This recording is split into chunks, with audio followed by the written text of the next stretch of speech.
trees of grace, for purple mountain majesties. When, in the course of human events, it becomes necessary for one people to dissolve the political bands which have connected them with another, and to assume among the powers of the earth the separate and equal station to which the laws of nature and of nature's God entitle them. A decent respect to the opinions of mankind requires that they should declare the causes which impel them to the separation. We hold these truths to be self-evident, that all men are created equal, that they are endowed by their Creator with certain unalienable rights, that among these are life, liberty, and the pursuit of happiness. That to secure these rights, governments are instituted among men, deriving their just powers from the consent of the governed. That whenever any form of government becomes destructive of these ends, it is the right of the people to alter or to abolish it and to institute new government. Laying its foundation on such principles and organizing its powers in such form as to them shall seem most likely to affect their safety and happiness. Prudence indeed will dictate that governments long established should not be changed for light and transient causes. And accordingly, all experience hath shown that mankind are more disposed to suffer while evils are sufferable than to right themselves by abolishing the forms to which they are accustomed. But when a long train of abuses and usurpations, pursuing invariably the same object, evinces a design to reduce them under absolute despotism, it is their right, it is their duty to throw off such government and to provide new guards for their future security. Such has been the patient sufferance of these colonies, and such is now the necessity which constrains them to alter their former systems of government. The history of the present King of Great Britain is a history of repeated injuries and usurpations, all having in direct object the establishment of an absolute tyranny over these states. To prove this, let facts be submitted to a candid world. He has refused his assent to laws the most wholesome and necessary for the public good. He has forbidden his governors to pass laws of immediate and pressing importance unless suspended in their operation till his assent should be obtained. And when so suspended, he has utterly neglected to attend to them. He has refused to pass other laws for the accommodation of large districts of people unless those people would relinquish the right of representation in the legislature, a right inestimable to them and formidable only to tyrants. He has called together legislative bodies at places unusual, uncomfortable, and distant from the depository of their public records for the sole purpose of fatiguing them into compliance with his measures. He has dissolved representative houses repeatedly for opposing with manly firmness his invasions on the rights of the people. He has refused for a long time after such dissolutions to cause others to be elected, whereby the legislative powers, incapable of annihilation, have returned to the people at large for their exercise, the state remaining in the meantime exposed to all the dangers of invasion from without and convulsions within. He has endeavored to prevent the population of these states, for that purpose obstructing the laws for naturalization of foreigners, refusing to pass others to encourage their migrations hither, and raising the conditions of new appropriations of lands. He has obstructed the administration of justice by refusing his assent to laws for establishing judiciary powers.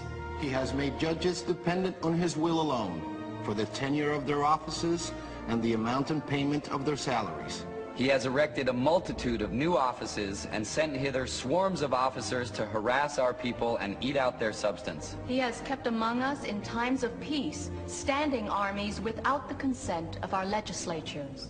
He has affected to render the military independent of and superior to the civil power. He has combined with others to subject us to a jurisdiction foreign to our Constitution and unacknowledged by our laws, giving his assent to their acts of pretended legislation.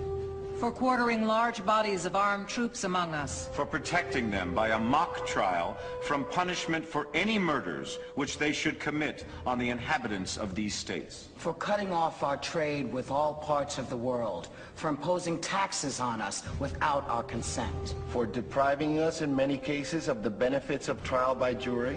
For transporting us beyond seas to be tried for pretended offenses. For abolishing the free system of English laws in a neighboring province, establishing therein an arbitrary government, and enlarging its boundaries so as to render it at once an example and fit instrument for introducing the same absolute rule into these colonies. For taking away our charters, abolishing our most valuable laws, and altering fundamentally the forms of our governments. For suspending our own legislatures and declaring themselves invested with power to legislate for us in all cases whatsoever.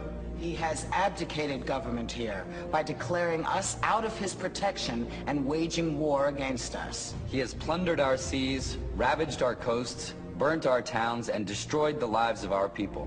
He is, at this time, transporting large armies of foreign mercenaries to complete the works of death, desolation, and tyranny, already begun with circumstances of cruelty and perfidy, scarcely paralleled in the most barbarous ages, and totally unworthy of the head of a civilized nation. He has constrained our fellow citizens taken captive on the high seas to bear arms against their country, to become the executioners of their friends and brethren, or to fall themselves by their hands. He has excited domestic insurrections amongst us, and has endeavored to bring on the inhabitants of our frontiers, the merciless Indian savages whose known rule of warfare is an undistinguished destruction of all ages, sexes, and conditions. In every stage of these oppressions, we have petitioned for redress in the most humble terms. Our repeated petitions have been answered only by repeated injury. A prince whose character is thus marked by every act which may define a tyrant is unfit to be the ruler of a free people. Nor have we been wanting in attentions to our British brethren. We have warned them from time to time of attempts by their legislature to extend an unwarrantable jurisdiction over us. We have reminded them of the circumstances of our immigration and settlement here. We have appealed to their native justice and magnanimity. And we have conjured them by the ties of our common kindred to disavow these usurpations which would inevitably interrupt our connections and correspondence. They, too, have been deaf to the voice of justice and of consanguinity. We must, therefore, acquiesce in the necessity which denounces our separation and hold them, as we hold the rest of mankind, enemies in war, in peace, friends.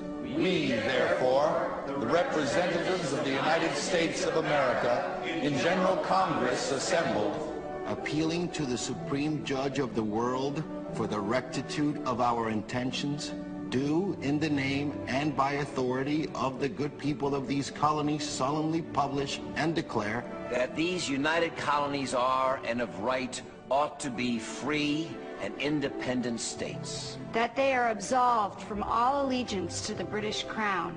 And that all political connection between them and the state of Great Britain is and ought to be totally dissolved. And that as free and independent states, they have full power to levy war, conclude peace, contract alliances, establish commerce. And to do all other acts and things which independent states may of right do.